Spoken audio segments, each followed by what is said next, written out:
আজ 17ই November 2024 Joynagar Lincoln একাডেমিতে জিল্যান নোশানের উদ্যোগে একটা সেমিনার হয়েছিল। যে সেমিনারের বিষয়বস্তু ছিল যে শুধু ডায়েট করলেই আমাদের হবে না, লাইফস্টাইলটাকে কীভাবে আমাদেরকে কন্ট্রোল করতে হবে, লাইফস্টাইলকে কন্ট্রোল করে আমরা কিভাবে অনেক সুস্থ থাকতে পারবো এবং সুস্থ স্বাভাবিক জীবন কাটাতে পারবো।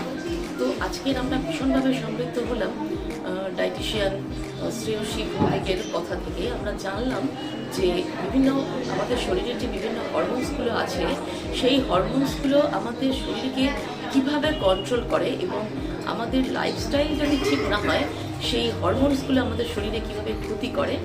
তো আমরা সেই ব্যাপারে ভীষণভাবে সমৃদ্ধ হলাম। তো আপনারাও আসুন, এই জিল্যান নোশানের যে ব্যায়াম যে চলছে, যোগা যেটা চলছে, সেখানে আসুন। আপনারাও নিয়মিতভাবে এখানে যোগাটা করলে এখানে বিভিন্ন